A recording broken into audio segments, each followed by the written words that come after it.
welcome, welcome. This is our last workshop for the semester. I hope today's helpful, and I hope the whole thing has been helpful. And then I want to kind of give you an overview of what we're going to do today, and then we'll do it. And Courtney's here to join, and she will help answer questions on Zoom and also jump in, please, Courtney, with any helpful tips as we're going. So today's workshop, we're going to focus on more proposal development and really thinking about revision and getting the proposal actually done. That doesn't mean at the end of today, you're going to have it done necessarily. And you may be like needing to rethink deadlines and what you're shooting for. For example, some people were thinking of applying to the Humanities Institute seed grant for this semester. And now they're realizing, wait, it's available for next semester. And so I'm getting this ready for then, which is awesome. So today we're going to do the following. We're going to talk about a little bit reminder of the benefits of grant writing. And the reason I want to do that is because as we dig into it and it feels like a lot of work, sometimes it's like, why am I doing this? Especially in the humanities, because we don't have to. Like, it's not the same as in the sciences where if I want my lab to run, I have to have $1 million grant. Like, there's a different, things are differently at stake. So I want to talk a little bit more about the benefits and why like this work is worth it. And then we're going to do a little bit of writing and check-in. And then we're going to do something. This is actually where my expertise as a researcher comes in, talking about different kinds of writing revision. I study the teaching of writing, and this is something actually I've researched and written about. So we're going to do a self-led review, and then we're going to talk about and do a little bit of a peer review. And then we have an awesome guest speaker today. He's going to Zoom in today from Washington State, but he is very much our ASU colleague. He works for KE, which is Knowledge Enterprise, the Office of Knowledge Enterprise Development, which is the big floating spaceship that I don't actually know where their building is. I always think of them as sort of on Mars because they're hard to reach and they feel far away, but they're here for us to help. And so that's one of the reasons I'm having him Zoom in today, because I've been writing grants and on this campus working for almost 18 years. And it is just recently that I've realized that these services are available, and I don't want that to happen to you. I want the connections to be made sooner than 18 years. So Terry is just one of many people who work for OCHED who provide incredible support and services, and he's an editor. Like, that's his job. And he reads grants, and he'll read teeny tiny humanities grants for $2,000 and $20 million grants. Like, it doesn't matter. He doesn't read, and their team does not read internal grants. So he's not going to read our Humanities Institute seed grants or Social Science Research Institute seed grants. Internal funding is sort of a different thing. He's hired to help people with their grants for external funding. But he's going to talk about things that he looks for. Their editing service is amazing, and I've used it before a few times now, and the feedback is phenomenal. And it's free. You don't have to pay for it. They're here for us on campus. And so he's going to come. So the first thing that we're going to do, I just want to remind of some of the benefits of grant writing. And at whatever level you're as a faculty, as a doctoral student, I actually took an extra year as a graduate student to learn how to write grants because I wanted it to be a part of, I'm a social scientist and a humanist, and I knew that this would be a really important part of my program of research. So I took time to learn it. That didn't mean I, after that year, knew perfectly how. I'm still figuring out with every grant call. And but these are some of the reasons that we do this. Grants, and I think every guest speaker that we've had the last 3 weeks has talked about this. They open doors. So when you get funding, you get connected to an organization, and sometimes that connection is just for that period of the grant, but oftentimes it's more than that. You build a relationship, and then funding becomes available, and you apply for it, and they know you, and they know they can count on you. So I have long-term relationships with certain funding sources like the National Writing Project that I've been working with for years and write grants small and big with and for. But that just started with one grant one time and then led to years of connection. Sometimes I write a grant or partner to write a grant and we get it and we do it and it's a great partnership and then it's gone and then you move on and you never work with them again. So it just depends, but it opened doors to organizations, colleagues, and projects that you wouldn't be able to do in the same way without that connection. The main reason for us in the humanities, one of the main reasons, and across all disciplines, not in the humanities, to write grants is because it gives us time to do work that we couldn't do without that time. So if it's buying out so that you have an FA who teaches a class for you, and in that class time, you can work on your manuscript or go to archives, that's huge. It also can give you access to things like going to a conference in Europe and connecting and disseminating work in a new way. It also, and Dean Cohen said this to me and to another colleague in a meeting. He was the one who told me about this recent MLA grant that I wrote for, a little grant, but we were doing this work to plan a recruiting event and we were going to do it anyway. And he said, oh, why don't you write for this MLA organization and you'll get money, but you also will get credit for doing work that you're doing anyways. So it's a way of giving yourself credit for work that you're already doing. It's kind of like doing an IRB. We in the humanities don't always do that, but when you have to put together your thoughts and get those thoughts approved by external or internal reviewers, it forces you to put your thinking together in a way that you wouldn't do otherwise necessarily, or that you would, but it's almost like an outline for a future article. Like your grant can be used for more than one thing, or a chapter for a book. It also makes your work public.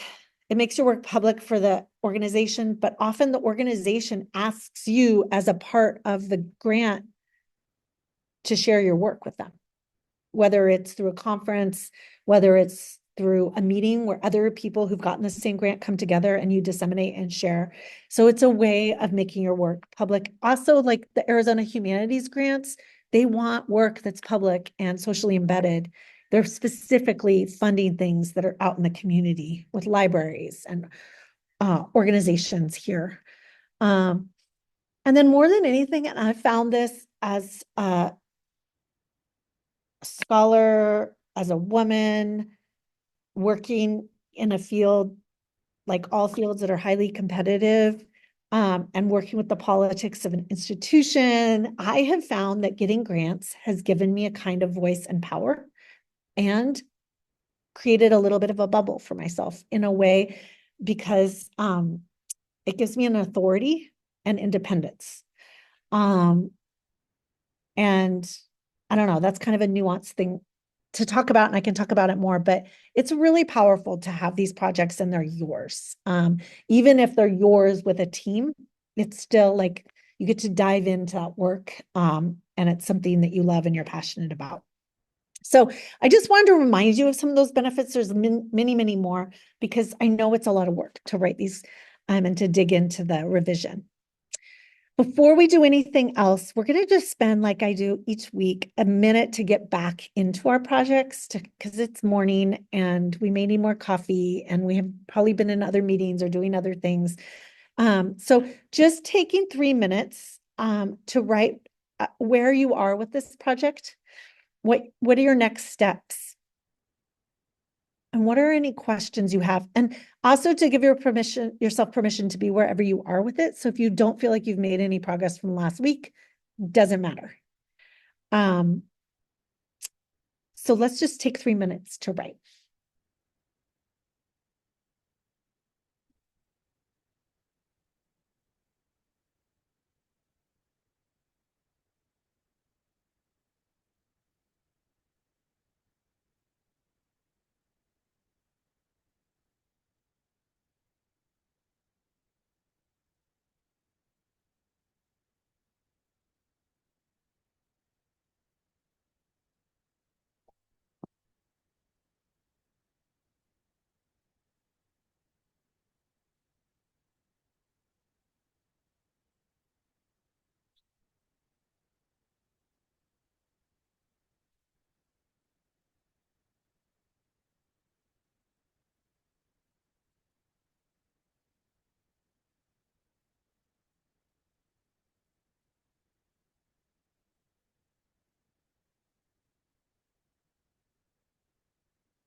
If not, I can do it.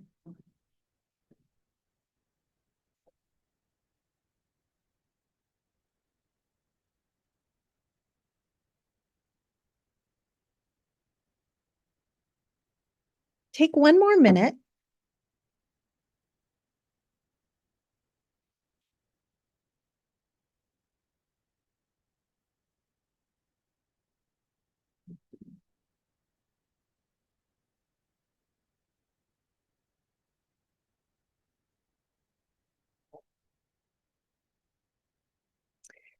And then we're going to put you guys in a breakout room for those of you who are on Zoom, and those of us in the room are going to get together as a group. And what I'd love you to do is to each go around for like 2 minutes and to share sort of where you're at.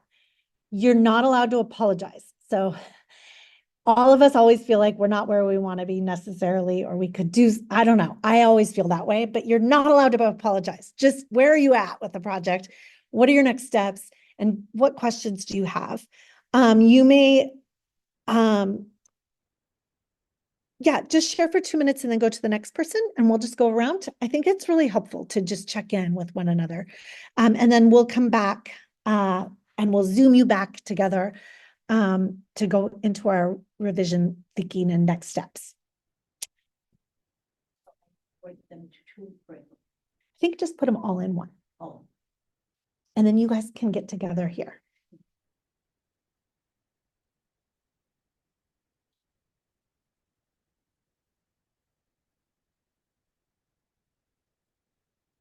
Is it working? The breakout room's coming for all of these. Yeah.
I think that there is another idea that I wanted to pursue, and the other idea has to do more with large functional operators.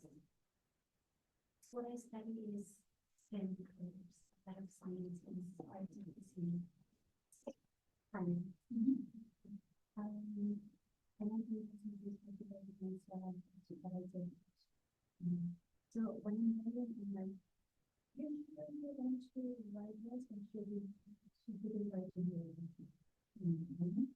understand. I'm at the same level. Yes. So, and why do you have to write one or the other one? Maybe, you know, they say one thing. I have no response. I have no response. We're not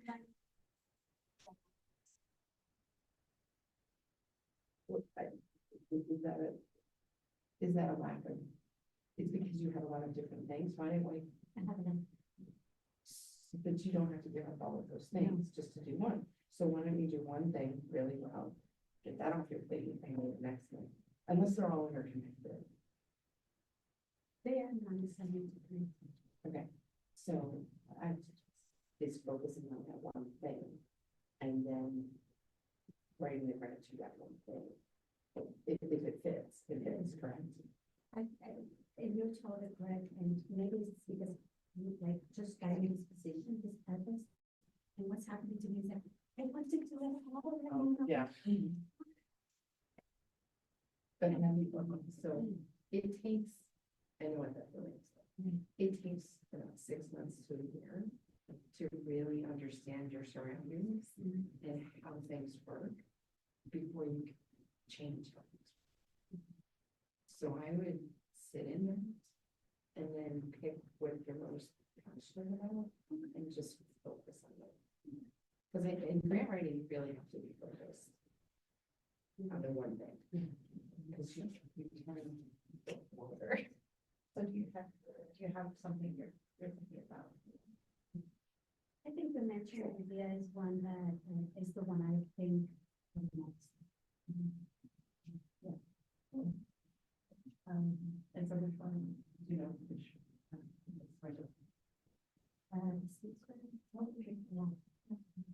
Because I look at ASU has mental wood, and I like to come to them because they have vision.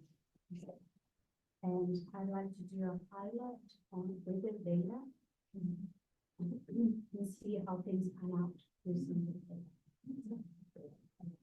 Yeah, data is really important for grants. Really. And so that's like, And it sounds like what you're doing is really with our mission. and then Harvard has already sort of published things on with CEOs. So I wanted to do that with scientists. So you're taking a business model of CEOs and bringing it to them. That's really cool. Yeah. Yeah. Thank you. I missed those secret deadline. So There's another. I tried to, this is very optimistic. Yeah, let's remain optimistic. Yeah, there's another deadline coming up. Well, and it's really doable, right? You have, Yeah, and I think, expected too much. I looked at your, and it didn't intimidate. I mean, I wasn't like. I can't do this. Yeah. It was inspiring. I just realized like, oh, I propose very close to this level of ready, like way far away. So it's cool. I just have more preparation to do. that's fine. Yeah. That's fine. And I think part of my problem is that, like, as someone who works in historical issues, right? I'm in English, but I work on medieval literature primarily, and so I've always been excited about big questions that are also important to us every day. So I think I figure out how to like what's the big question here we're talking about. Okay, and then make it those like connected and I have these big ideas, but I'm trying to figure out ways to make them more like legible as like real research projects. So what we mean. Well, you've probably talked about how academic writing is very different from grant writing. Yeah. Yeah. And it actually kind of reminds me of trying to write a book proposal. Totally. It's similar. Yeah. So, and I can see how this work would go toward creating book proposals, but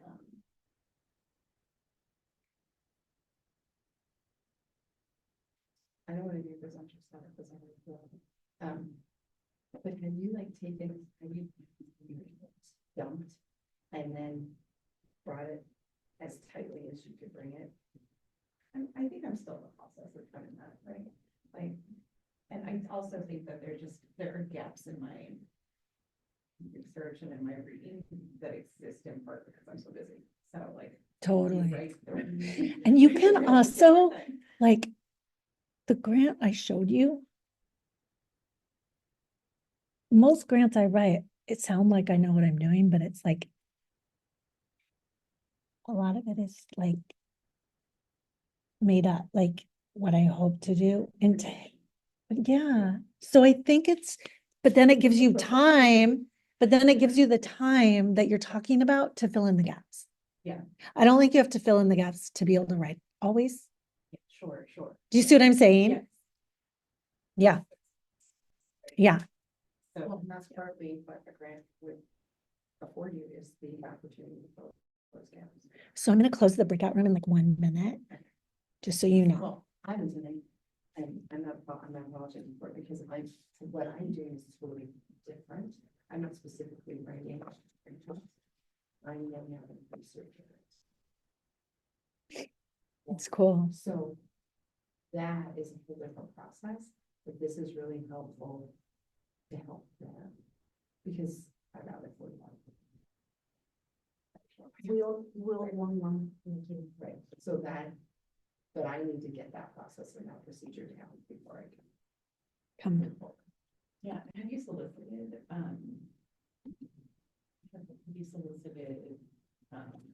like descriptions of grants that people are already have applied to or where people are promoting? Courtney could give you Like that. 70.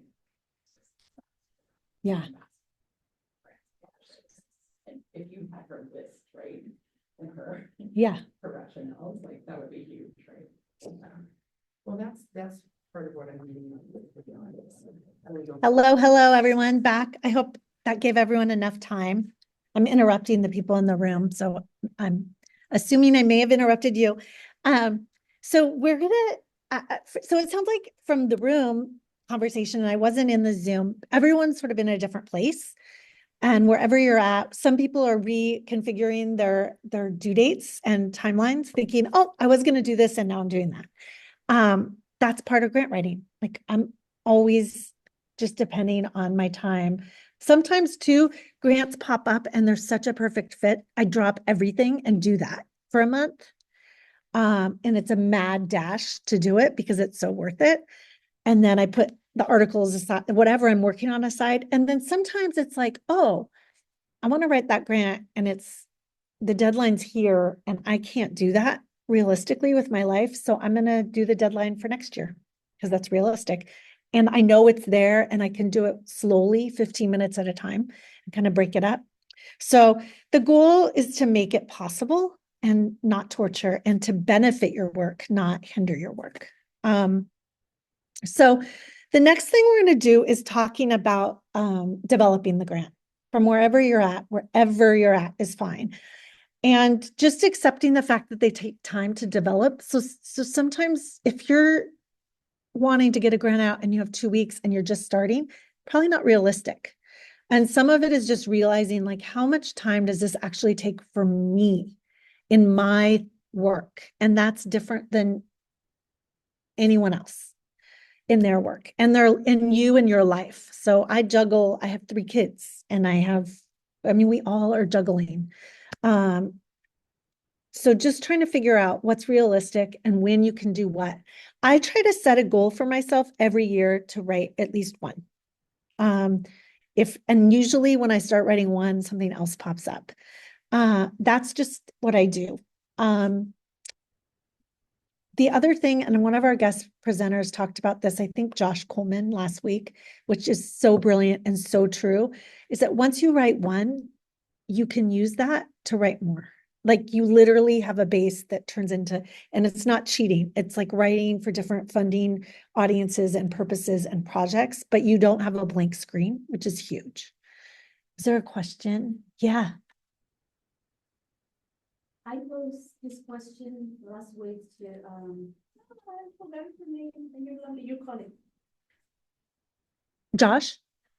Call it online. Oh, Courtney. Of course, is whether there is sort of a template as to how can we track our timeline as to when does that call comes and when do we start writing, when is the deadline? Yeah. And when do we contact our business office, blah, blah, blah, blah. Yeah. So So that's you in have the some- slides from like a couple weeks ago, but I can also share those again. So the question, if you didn't hear on Zoom, is how do you track your timeline? Once you get a call, how do you go from there? And so what I do is I get a call and then I contact Courtney, the pre-awards person, and I contact my business officer. And then the first thing I do is create a budget. But usually I get a call and I need 4 to 6 weeks to write a grant. I just know that. It's usually the same for an article. Once I have my data, I need a month to write an article when I'm really plugging away, right? Anything that's going to be good, I need at least a month, but I usually need 6 weeks. I also try to get things in early because I want to make Courtney's life easy and to get approvals in time. I don't like being frantic last minute. So I start creating a list of to-dos, but basically the grant gives you your list of to-dos. And what I do is create a timeline based on those. So you want to start the process early, leave time to get feedback on different drafts, even though you could be writing a grant alone, which I often do. Grants are not solo projects. So you may be the PI, you may have co-PIs, but you behind the scenes, all these people are helping you, like Courtney, like the business team, like OCAD, like the editor, like your chair or director who has to write a support letter, perhaps. Like there's a lot of support that goes into this. So I think just the same for humanists and all disciplines, we may do work that seems like it's solo authored, it's not. Like you have help. So whether it's the librarian who's giving you resources. So I think that's something helpful to know. The more support you get and you share your work and get feedback, the more successful you'll be. There's another question in the room. As far as okay, if you're in the process, you have your process, you have your timeline. What are the regular time constraints with OCAD, like getting something into them? How soon will you get that back so you can factor that into your time? So Courtney handles all of that. So she's in communication. We almost never, as grant writers, are dealing with OCAD, except when you want editing support. Courtney's the liaison between you as the grant writer and the above offices. They go pretty quickly. Courtney, how long does that usually take? Did you hear the question? Yeah, it usually to get approval for your proposal, it usually they want 3 business days prior to the deadline to guarantee submission and review. But for like the editing services, they want 5 business days to be able to turn around feedback for you. Yeah. So I usually plan a week before the deadline for the grant to get things to Courtney, and then she moves it up the line. And then I hope she feels like it's checking in, but I hope it's more like nagging. Is it in? Are they approved? Is it happening? Is it good? Because I get anxious. And then she's always like, oh, one more approval. And then finally she emails and says, I'm making it sound dragged out. It's usually like less than 24 hours, but sometimes it's more complicated depending on the grant. So I've had a huge grant last year that was like $1.9 million, or we got it down, I think, to less than that, but it needed so many approvals. It was terrifying, actually. I didn't know if I was going to get the approvals in time, but it was because of the amount and how much the university had to give, which that we didn't get that grant, and I'm relieved because I think it would have been That match? Is that, a matching grant, which is not ideal, and universities don't like that. But the main thing to know is don't hesitate to seek out specialized assistance for the research offices on campus. And I have a link here to different support services, but there's all different kinds of support here to help you. So if you're doing something in the humanities, we don't usually use statistics, but you never know. If you do, and you don't know how to do statistics like me, I do mixed methods research often. I have had to hire a statistician, and so I've reached out to get that kind of help with grants. Does that make sense? So that kind of help, that's part of being at this huge, wonderful research institution, is there's support here. What we're going to do now is actually really turn inward toward our work and do a self-led review. And what I'd like you to do is to spend the next we're going to spend the next 10 to 12 minutes or 8 to 10 minutes looking at what we have and then asking ourselves these questions. Have I presented? These are the questions actually that you always want to ask. So save these slides because this is like what you want to do. And if you're like Mary Beth, you're setting people up to write grants in your research area or program, you want to make sure they're asking these questions. Have I presented a compelling case?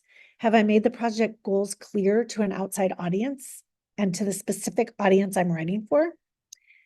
This is huge, and we are all lofty as people working in academia. We have big ideas. Grants have a timeline. So funders want to know that you can actually do what you're saying you want to do in the amount of time you're doing it. To write a book in the humanities is a huge project, often too big for one grant.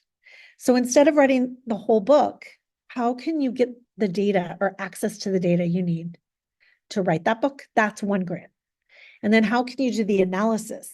That's another grant. Does that make sense? So I have a big, huge grant, or I wish I have a big, huge analysis I'm doing of writing research over the last 50 years. It's too big. I've broken it up into steps. So I wrote a seed grant from the Humanities Institute to get started on it. And then I just wrote another grant to do the analysis. And I wrote another grant to try to disseminate it. So I can work with other faculty overseas to help me with it. So that's how I often do work, and it helps me break it down and get it done so it doesn't feel overwhelming. But also the grant reviewers, when they see, they're like, oh, she can actually do this in this amount of time. If I said, I want $10,000 to do an analysis of 50 years of research in a year or 6 months, they would say that's not feasible. So make yourself really, the loftier is not better. This is, you have to be a pragmatist in writing a grant. And that's hard for some of us, especially in the humanities. So literally, like, how can I get myself to these archives in London? And why is that important? And how will that launch my project? And I can do that and some deep dive into those archives and what I find there in this 6 months period of time. And then I can go to a conference and present on it. And that'll help me write my first chapter for, that's a grant.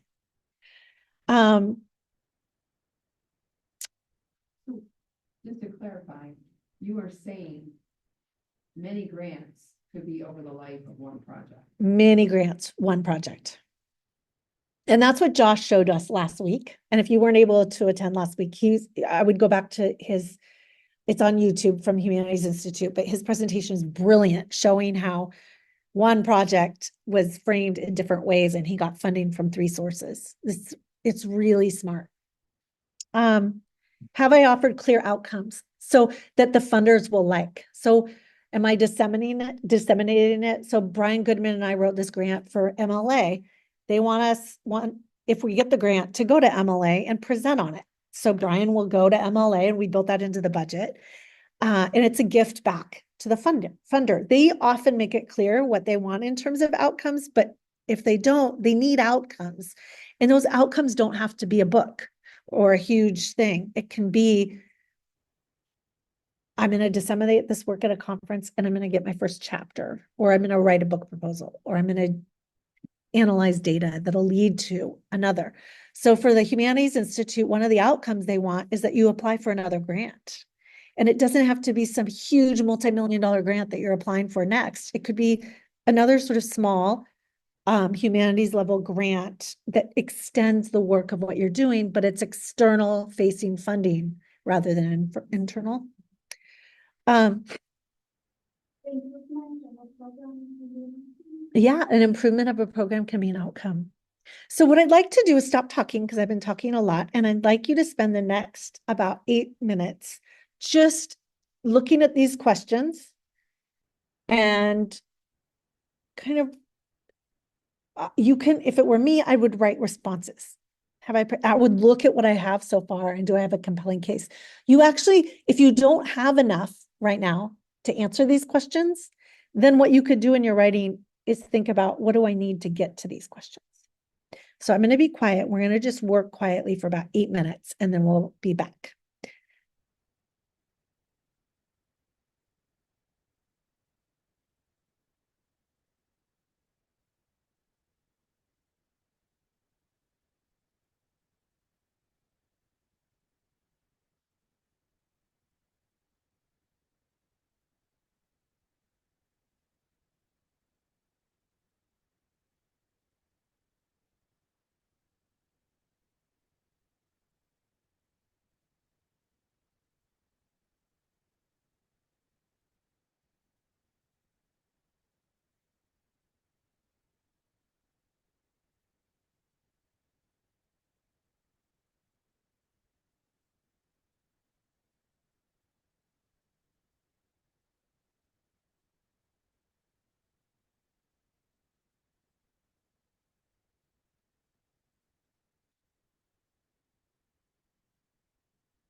Why couldn't?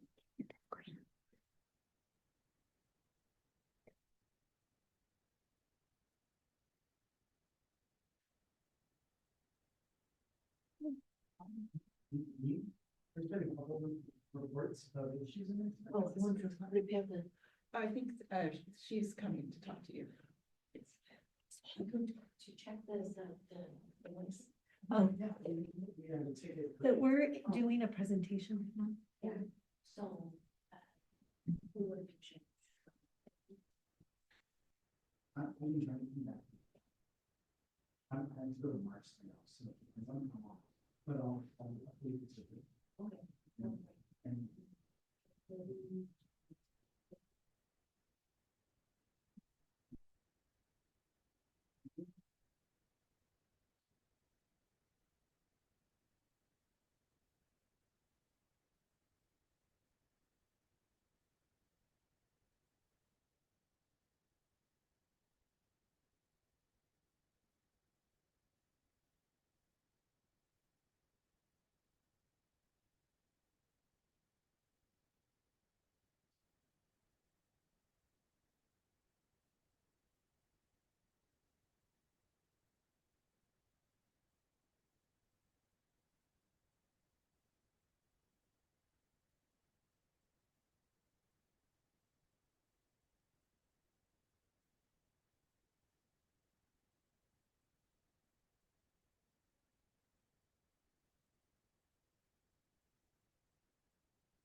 Okay, so we're gonna take another minute or two to reflect, and then we're gonna do a next step.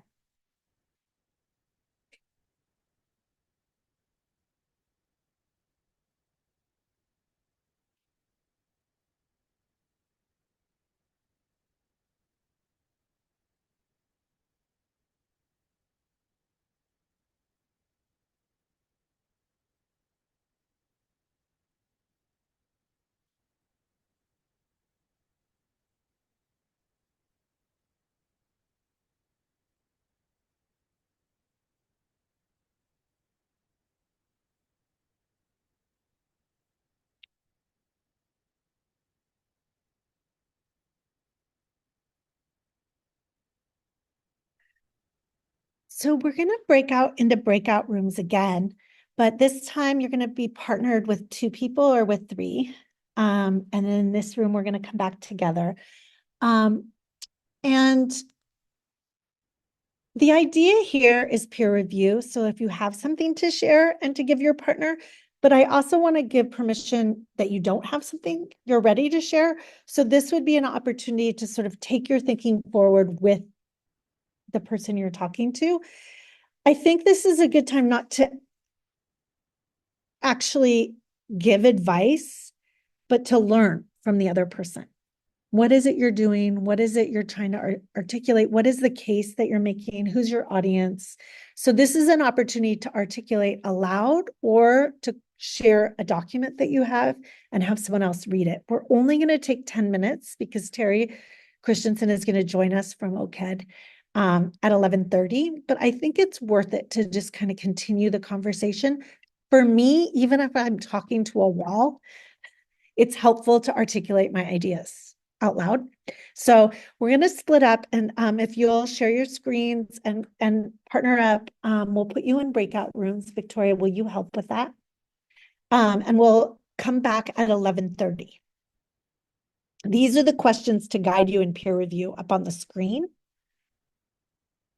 They're the same questions that we used for the self-guided review. So I don't know where she went, but oh, well, we could talk, the 2 of us. Courtney, should I mute? If okay. Just use some of my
Hi, Terry, are you here?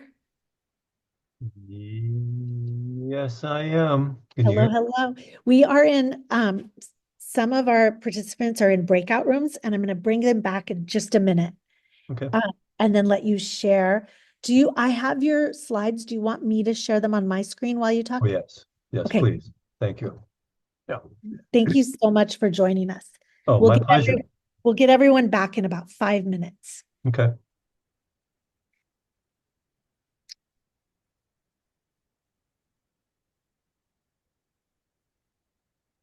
Yeah, I think that sounds like an awesome plan and really feasible.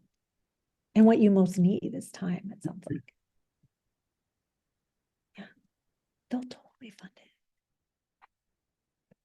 So if I was by a file, we still have to do service and permit, I assume. Yeah. Yeah. Mhm.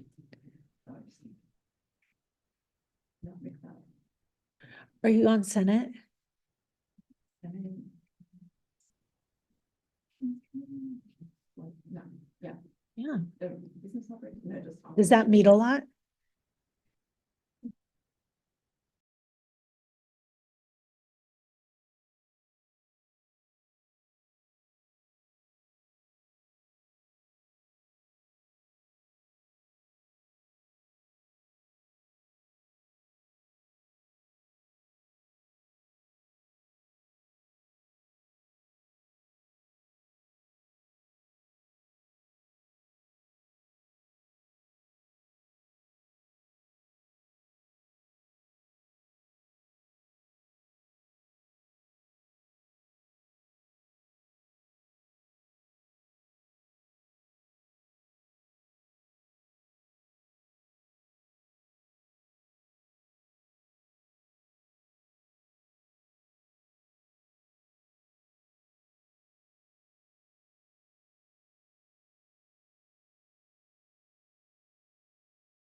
This, okay.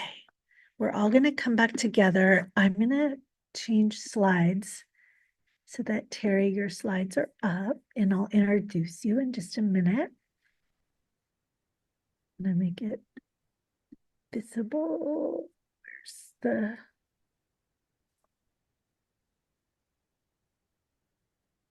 view?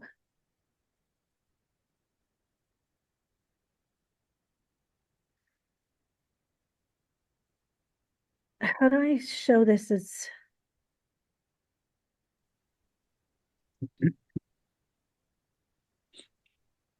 Courtney, do you know what I view?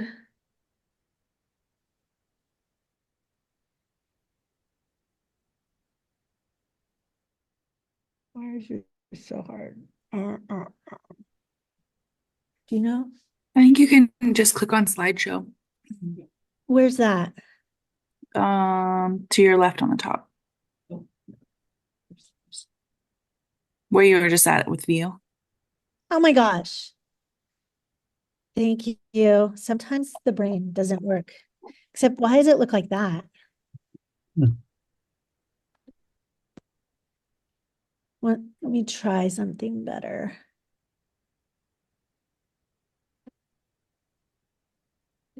Okay, Terry, is that okay? It That's doesn't look fine. great. I'm so glad you're doing this and not me. I don't know why it has to be all fancy like that. I'm gonna make it presenter view. Either view is Ew. fine with me. I don't really care. Okay. I'm just gonna go like this, and it looks better that way, I think. It's not Whatever you perfect, want. but it's better than. So I want to introduce Sorry, uh I think Ter- it looks better full screen like you had in the first place. Sorry about that. But like this. okay. Yes, for us it's Okay. better, I think. Okay, I can't tell what you, oh, there it is. Yeah, that's way better. Thank As long you. as you can advance, Thanks.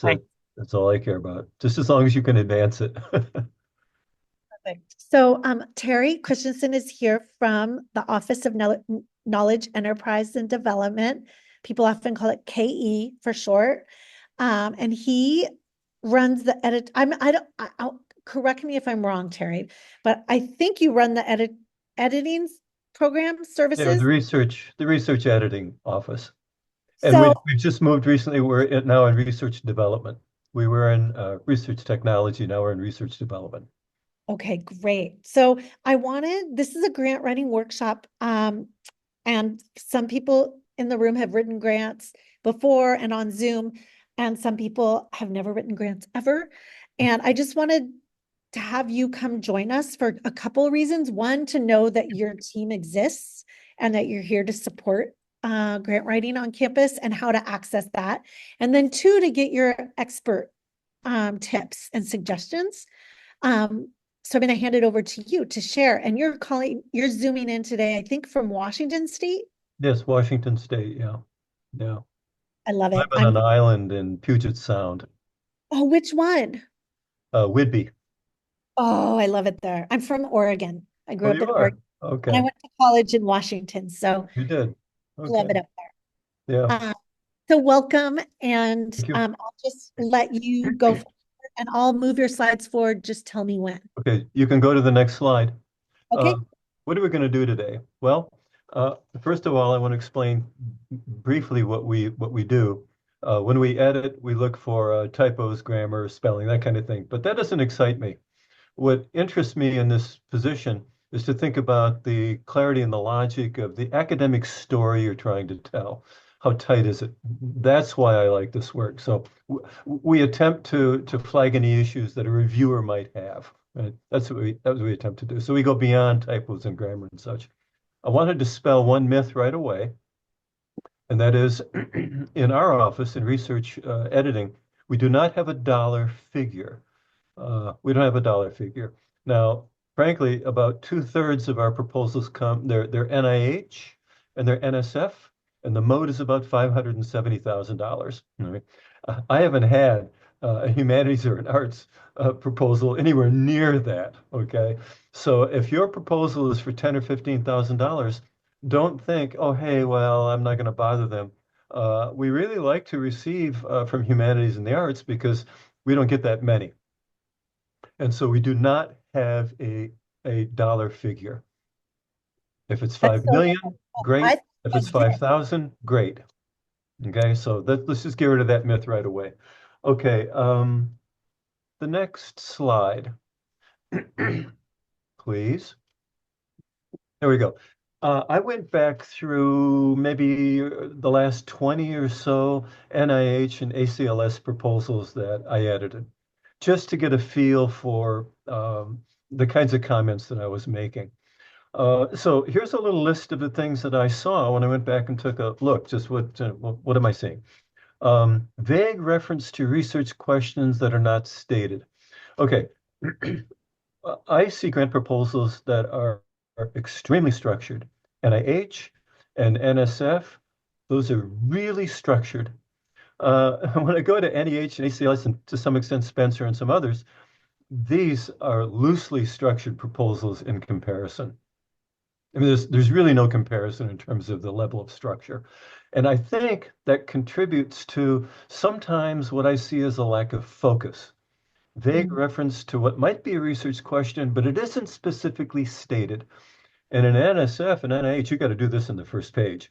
For these other venues, you don't really have to. And so that's the first thing that I've noticed. There could be some veiled suggestions of doing something, but then I don't know exactly what's happening there. Listing of interesting topics, but not covering them. And I mean, we're all excited about our research, and I think given the more open nature of the lack of structure to many of the agencies that you're going to be applying to, I think that we can get very excited and we can talk about all kinds of interesting implications of our work, but never really address them. And sometimes I've gotten excited at a proposal and then the ideas just dropped, right? You've kind of whetted my appetite, but that's not where you're going to go in this proposal. And think that's I think that's a problem, right? I think we should be very specific about the questions we're asking and kind of stick to those. And I know we get excited about our topics, we all do, our research topics, but that's something that I've noticed. Now, here I think is the most serious problem that I see in humanities or arts proposals, clarifying the boundary between previous or pilot efforts and what is being proposed. Oftentimes, I have a very difficult time separating what you've done in your book chapter or in your presentation, for example, your performance venue. I have difficulty separating what's been done, what's pilot, and what you're proposing to do. I've even had a couple of cases where the PI is talking about awards that they've won with this thing that they're developing, and I'm thinking, how could you be winning awards when you're asking for money to develop this? I'm kind of confused about that. So if I had one really serious problem that I see in some of these proposals in humanities and the arts would be clarifying that boundary. Book chapters too. I see this with book chapters, where I can't get a feeling for how far along this book actually is, and I think this is a problem. All right, when the reviewer is going to have difficulties distinguishing what's preliminary pilot and where am I in this process and what am I going to pay for here? What, as a reviewer, what am I giving money for here? And frankly, I think this is the most serious problem that I see. Clarifying goals late in the proposal. Now, humanities and arts don't have a corner on this market by any means, but this happens where, and I want to know right away in that first paragraph what you're doing, what the goals are. I don't want to read that on page 4. That's way too late. I think you've lost your reviewer if you have your goals later on. Sometimes, unfortunately, I see that. Vague statements of significance. Again, I think it's very easy for us as academics. Of course, we're in love with our research areas. I mean, we're passionate about it. We could make more money someplace else probably, but we're passionate about this. We're interested in it, and my interests are such that I think the whole world is interested, and that the whole world knows as much about this as I do, and that's simply not the case. Most people are not as involved in your research topic as you are. And when it comes to a funding agency, I think we have to realize that a good panel is made up of individuals that are in your general area, but they're not all thinking about the same very issues that you're deeply thinking about. And so I think it's very important to be clear about the significance other than I find this topic fascinating. I think that significance to a broader audience is very important. And sometimes I see that as lacking.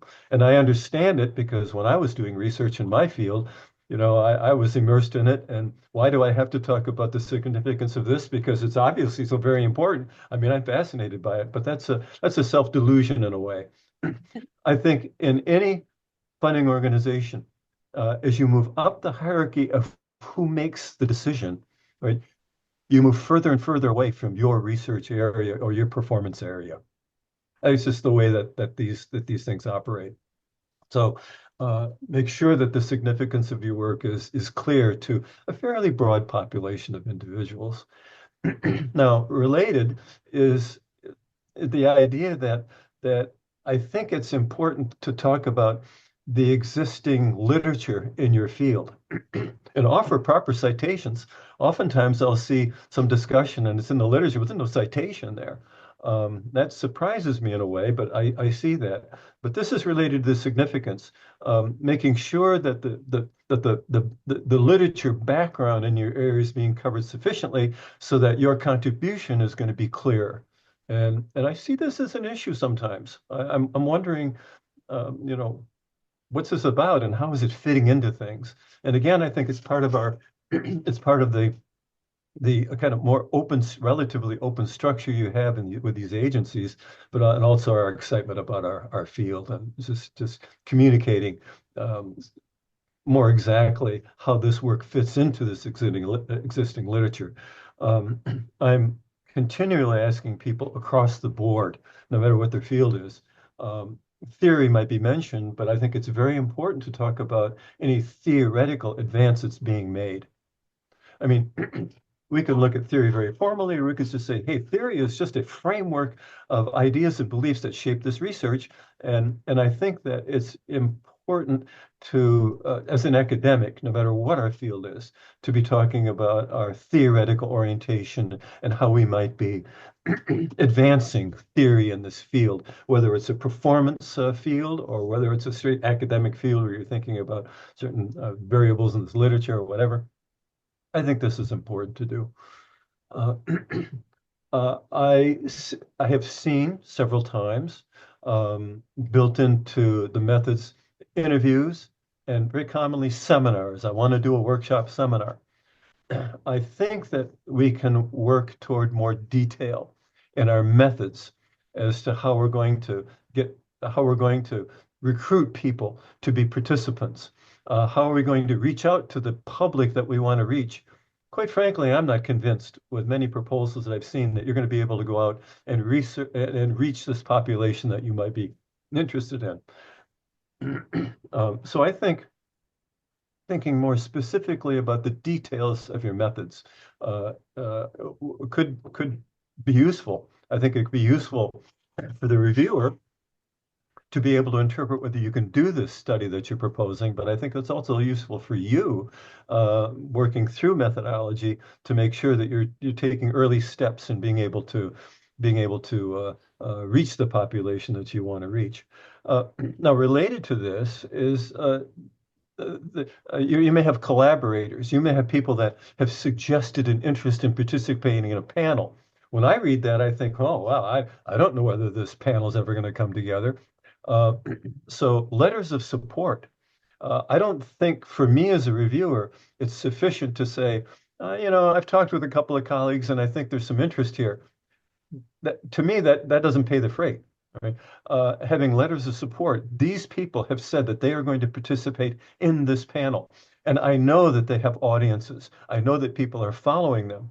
Just to convince the reviewer that, in fact, this workshop that you want to put together, and that's common amongst the humanities and the arts, having a workshop, that is actually going to happen. I'm not convinced of that. Often I'm just not convinced of that. And that can be actually I don't see budget. I don't do budget stuff. Every now and then a budget slips through and I see it. And sometimes I'm just not, it can be an important item in a budget. And I'm not convinced that this is really, you're going to be able to pull this off, right? I think now that I'm thinking about this, if you've had experience putting together a previous workshop, then by all means talk about that. That you have this experience, you have the contacts on campus, you have the support letters for this person with this venue, you have the support letters from these people that are going to participate. And I've done this before. We successfully had 200 participants doing this. I'd tell the reviewer that. In an NIH or an NSF proposal, it's almost mandatory that you talk about your experience with this particular set of research tools that you're going to use. I think that's equally important here. If you've got some experience putting a workshop together, you talk about that, right? So other than the idiosyncratic issues I might have with various topics. And boy, uh, from the humanities and the arts, I mean, they're across the board. I could be thinking about ancient Asian philosophers in relation to the economics of their time. I could be thinking about, and this was interesting, about 19th century art dealers and their influence on the formation of art museums in the United States. That was interesting. Performance venues of all types. It runs the gamut. I love to receive proposals in this area. I will tell you that I go to the ERA database once a month, and I look to see who's got a proposal, upcoming proposal, and I solicit. I don't see very many humanities and arts proposals there. I will go after them if I see them. And again, if it's only like $5,000 or $10,000, that's fine. I like receiving from humanities and the arts because I never know what topic I'm going to be thinking about. It's not something that I usually think about because again, we do more of the NIH and the NSF. But I really like these proposals, so please reach out. I try to solicit. There aren't very many, so I would encourage you, if you have not written a proposal before, I would encourage you to do this. This is a skill like any other. And I don't think one necessarily should have the anticipation that I'm writing my first grant proposal and I'm so excited about this that they're going to give me money. I wouldn't necessarily have that view. I think more realistically, I'm going to write this, I'm going to learn from it, I'm going to get feedback. I can come back to the well, and I can, I'm just at the beginning of a long career of seeking out resources for things that I want to do, and get the feedback. And we're here to help. Now, how about some of our how about the next slide? Let's go to the next slide. I think that it's a good idea to look at funded proposals. I think this is a great idea. This is a site you can go to. The Research Academy here at ASU has some Want me funded to- proposals that you Do you can. want me to click on it? No, you No, don't okay, have to. If this is available to people, they can yeah, click on it. No. we'll send the, I'm sorry. we'll send everyone your slides if that's okay. Okay. Perfect. The NEH has a site and you can go and look at proposals there. I think this is a really good thing to do. Right? So you get a feel for what a funded proposal looks like. And yeah, I think this is a smart thing to do. Could we have the next slide? Okay. Now, research development are editing our policies. Okay. As I mentioned before, there's no dollar figure here, large and small proposals. We serve ASU faculty, research staff, and recently we've added postdocs. So you don't have to be faculty anymore for us at postdocs. We don't do graduate students because we're a small office. There's no way we can do graduate students. So that's who we serve. Any department at ASU. We don't discriminate. We added proposals for ASU PIs and co-PIs, or sometimes they're called MPIs also. But so as long as you're a PI or a co-PI, we're good to go. What we see sometimes is that you might be an important person, a significant other. That's not good enough for us. Again, we're a small office. Sometimes you're working with colleagues at another school. That's fine. But an ASU person has to be a PI or a co-PI, right? We do book proposals now. We didn't do that before, but I realized that we were not reaching out to people in the humanities and the arts in this regard because we were doing just research manuscripts and grant proposals. But I realized in the humanities and the arts, you write books, okay? We tend not to do that in the sciences, but that's what you do in the humanities and the arts. So we take book proposals now. We do, Yay, that's so awesome. We didn't yeah. know that. We don't do your books because, again, it's a small office. We will do book chapters. If you have a chapter in someone else's edited book, we will do that book chapter. But we don't have the resources yet I've got this book, this press is interested, can you edit it for me? We can't do a full book. We're a small office. We're a very small office. We do journal manuscripts, as long as there's an ASU first author. All right. Yeah, first author. All right. That's the catch right there. Again, we're a small office. We edit for clarity and logic of the academic. That's why I was in academics at Tulane University for many years. I was a professor there for many years. I like thinking about the academic presentation. I don't get excited by finding a typo. That doesn't do it for me. But we do it. Okay, we look at those. We are first submitted, first served. There are no reservations. It just doesn't work. This is too fluid a situation. You could tell us, yeah, I'll have it Tuesday, and there's no way it's ready on Tuesday. I mean, that happens all the time. So no reservations. That said, it takes 2 or 3 days for a grant proposal, 7 to 10 days, depending, 7 to 10 days on a journal manuscript or a book proposal. I should say, though, that traditionally, from what I've seen, proposals coming out of the humanities and arts, they're shorter, and so we can do those in a day or two. Now that said, I've never turned away a proposal. In fact, just a few days ago, I got something in the morning and they said, we need this by the afternoon. So I did a quick read. I never turn away a proposal. Now, if you try that, we like a couple of days, but if you send me something in the morning and one in the afternoon, realize I can't do a full edit, but I will do a quick read. I do not turn away grant proposals, right? They have priority. We might have a book chapter, we might have a couple of manuscripts, but the grant proposal, it's money. Grant proposals have priority. We do those first. I will also do a lot of late night work. So if you think that you've got a deadline in the morning and you're done at 11 o'clock at night, you can still email me because I do a lot of late night work. And so don't ever think, oh, gee, Terry and his team, they're not going to have enough time because I need this the day after tomorrow. No, I can't. No, I can't. No, I don't want you to think that way. All right. You can contact me. I will take a look, even if it's brief. I never turn away a proposal. Haven't done it. I've been here 5 years, haven't turned away a proposal. I like to have time to think about things. Okay. Don't get me wrong. I like to be able to contemplate a bit. I even like to sleep on proposals, but I will not turn you away. And I think if I could reach out to the individuals who are not comfortable with English writing, maybe non-native English writers, we can be particularly helpful to you. And I know some people are non-native English writers who are regulars have told me that they're often very close to a deadline because it's taking them longer to write.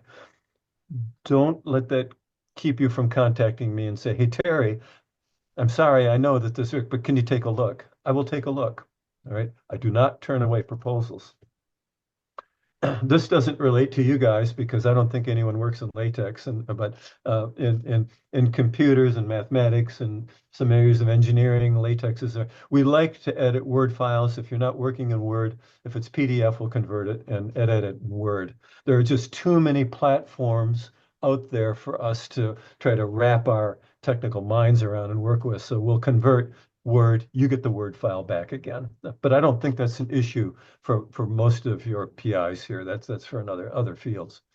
We do not do graphics, but I don't think that's much of an issue here. We comment on them, but we do not do graphics. That's for somebody else to think about. And as I said, I like a couple of days to do a grant proposal, but in the humanities and arts, these usually are very short. So, I'm not going to turn you away. I may not be able to spend the time that I'd like to, but I won't turn you away if it's last minute. So don't worry about that. This is our address, ASU EDU proposal editing. You go to that site and there's a little thing in the about submit down in the corner, and there's information on that site and so on. That's all being kind of re-edited and so on, but there's a lot of information there. I am the senior editor. There's my contact information. In the office, we have an editor associate. That's Elizabeth. Her background is in English, and she has a deep background in publishing, and she's a good resource. So that's Elizabeth. And then we have two consulting editors. And those are also from an English background. My own background is in psychology and ecology and evolutionary biology. So between us, we can cover some sciences and we can cover some humanities. That's the team. We are a small office, which is why we don't do graduate students. We expect the faculty to be working with the graduate students. So that's I did when I was faculty. So that's what it is. But we're a small office, but um, we do get things done in a timely fashion. So please do reach out to us. I have one more slide, I think, here. Jess, one more slide. Yep. I want you to be aware we are part of now research development, and research development has a lot of resources available to this population. Now, some of the grant development that research development does are for the larger grants, but there are resources available. Right now, we are in the midst of a series of presentations on grant proposal development. And you can get to that site by just doing funding.esu.edu, and boom, you can come up to the research development site. And right now we're in the midst of a series. Next week, I'm talking about, I have an hour next week to talk about things that we see in grant proposals. That's going to be skewed a little bit more toward NIH and NSF because the bulk of our proposals are in that area. But I want you to know that there are resources available to you in research development, and funding.asu.edu kind of gets you there. Okay. And as you can see here, there are all kinds of resources that are available to you. So there we are. So I want to encourage you, if you haven't written a grant proposal before, please do. It is a learning experience. And I found that when I was writing grants, there's no better way to clarify your thinking about your field than writing a grant proposal. I think you think more deeply about your area when you're asking for somebody to fund you than you do just writing a paper. Or but I think that there's a depth of analysis of what you're doing that occurs in a proposal situation that doesn't occur elsewhere. I could be wrong with some individuals, but I think in general, that was my experience anyway. I thought more deeply about my work when I was trying to get money from somebody. And Yeah. and I think that just benefits you beyond the proposal, whether it's funded or not. I think that benefits you and the development of your research or performance program. Okay, so that's what do we have questions or what's next, Jess? Yeah, we have a few minutes, only a couple minutes left, but does anyone on Zoom or in the room have a question for Terry? That was so helpful to hear and so welcoming too, because we often in the humanities don't know. I didn't know that we could send you things in the humanities that were little, and you immediately Yeah, were not true. Are there any yeah, no, questions in the room or on Zoom? You yeah, can feel free to just unmute and talk. Heather has one. Can you hear us, Terry? no. So my question, I apologize if you already mentioned this and I missed it, but also look at proposals for internal funding. Did you hear? Yeah, of course. Yeah. Yeah, you don't have to be external. You don't have to be going to an external agency. No, in fact, we do a fair number of those. Internal proposals are fine. Yeah. No, those can be competitive. Yeah. They can be competitive. So, oh, and sometimes I'm doing multiples for one competition. I'm doing more than one. Yeah. Yeah, no. Internals are fine. Great. Wonderful, thank you. We have one Yeah. more question in here. Okay. Louder. You have to speak louder. I think I have two questions. First, advice for early careers, and second, what is the infrastructure available to sort of get to pathway funds to walk us and equip us to external grants? And I'm not asking this because I know that ASU presence for humanities, I'm talking, to get NSF grants is actually low in comparison to other universities. So what is there available for us to equip us to get those grants? Like NSF? Yeah. Did you hear that? Well, Terry? Well, I'm trying to read it here as we're going along. Well, can we go back to the top of this? Can we roll that Um, first? There were two question, issues here. What was the first again? what was the first? Advice for early careers. For early career hires. Oh, yeah, Like, yeah, yeah. Okay. Okay. Well, let me, two comments. First of all, I wanted to mention earlier, if you think you want us to look at an early draft, I will do that. Just tell me it's an early draft.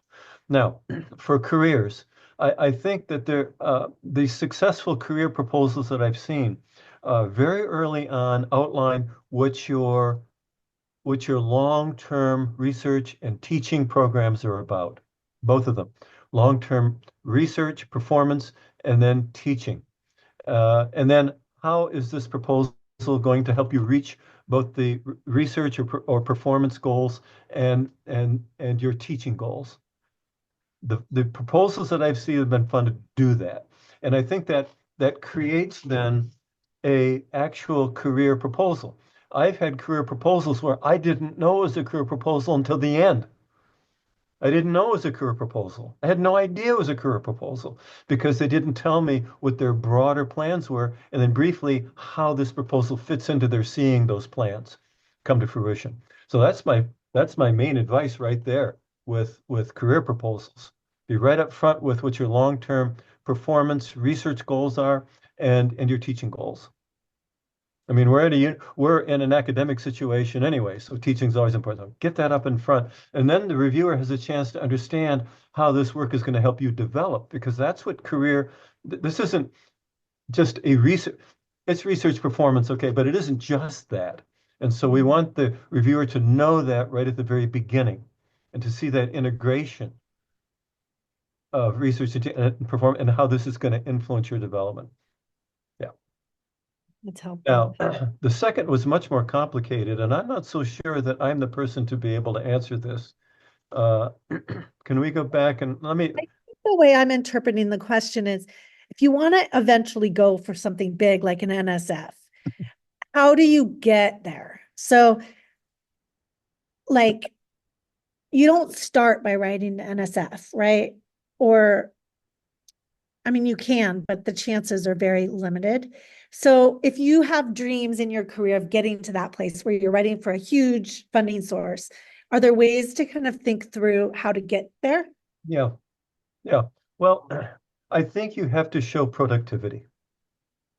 No one is going to give you money unless you've shown productivity in your area. It could be performance, it could be research, it could be books and chapters, and I don't know what, but you're going to have to show something. No one's going to give you money if you haven't published, or if you haven't performed, or if you haven't done something and gotten positive feedback. No one's going to give you any money. It's just not going to happen. So it's very important to talk about your preliminary, not your background in this area, why you have the skills to do this, but also what preliminary work have you done? Now, I noticed earlier that there can be a confusion between what you're asking for and your preliminary work. And the preliminary work is very important.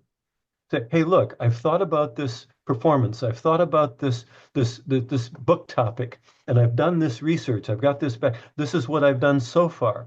This is preliminary work. These are, it's very important to do that.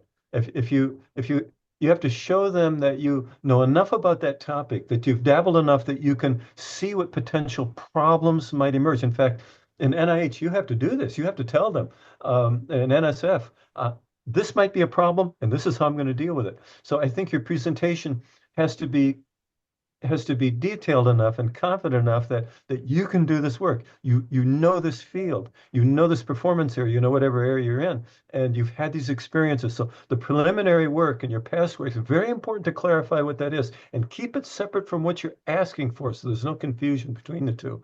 That I think is the most serious problem in my mind. Because if I'm a reviewer and I don't know what you're asking for, then I'm looking at the next proposal in the stack. And you don't want your reviewer doing that. You want your reviewer riveted on your proposal, not glancing down at the 12 other things that they got to read that day. That's not the mindset that I want the reviewer to have. So yeah, you got to convince them you can do the work, you can do the performance, you can do, and so preliminary work demonstrating you've thought about it. That's very important. So what else is embedded in that? It was a detailed question. I think that was the main, I think that was, you covered it. That was great. Okay, Yeah. so my feeling is I don't necessarily, I wouldn't necessarily feel that my long-term goal would be going for a big grant. I think another way of looking at it is what do I want to do and who is funding and what do I want to ask for to do what I want to do? Now, people have different philosophies. Should I ask for what I need or should I ask for more, knowing I'm going to get less? My feeling has always been you ask for what you need. It's a clear demonstration of what I want to do, why I want to do it, the significance of it, and this is what I'm going to, and this is what I need to do it. Reviewers aren't fooled by padded. So, to me, it isn't, gee, I aspire to this big grant. It's like, what do I want to do, and who's funding, and what do I have to ask for to do what I want to do and to grow? That would be kind of what I would be asking. Now, maybe NSF is in your future there. Maybe it isn't. I don't know. But to me, NSF in and of itself is not a goal. I Yeah. mean, doing what you want to do is the goal. Okay, developing as an academic and a performer or a researcher or a writer or whatever it is that you're doing, that's the goal. And so, there are appropriate agencies and there are inappropriate agencies. Uh, I didn't list NSF here for you because there have been, frankly, very few people in the humanities and arts who've gone to NSF. It's happened, but you're likely to go to other sources and you're not likely to ask for the big money that they like to give out. So that's my own personal feeling. What do you want to do? Who are the appropriate agencies? If NSF is appropriate, then go for it. Um, that's a different structure, okay? And go to one of my other workshops. They're available. They're available. You can find them. You go to the funding, go to the research development. I've done I've got one coming up next week, okay, where I talk more broadly that encompasses more NSF and NIH. You can see the kinds of issues that I think about there, more likely to think about there than with humanities and arts. I mean, clear communication's always an issue, okay? Telling a good story that's significant, that cuts across disciplines, but there are differences. There are differences between these agencies and their proposals. You can go to the NSF site or go, like I said, the ASU site and take a look at some of these other agencies and what their proposals look like. They look different. They're, Yeah. they're different. They're different creatures. So anyway, This that's is my thought about so this. helpful. Thank you so much. And I really appreciate your time, Terry. It's so helpful and informative and completely relevant to what we've been talking about. And also it's wonderful to know about the resources and that you have an upcoming workshop next week. Yeah, we Um, do. It's you can go to the research development site. There's a whole list. We're halfway through like 15 presentations on various aspects of grant proposal, preparation, and it's for everybody. So yeah, you can go to the research development, like funding.asu.edu, I think gets you there. That's um, Thank you so much for your time. I well, really, thank you for inviting me because this is a population that we're trying to reach. And I know you haven't been really coming to us, but we're here for you.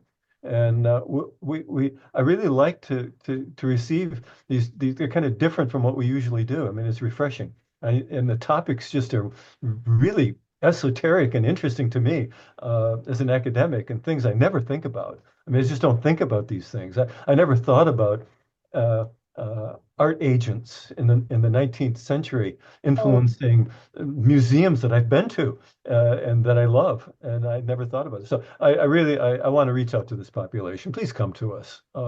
We'd love to have your proposals. So thank you so much.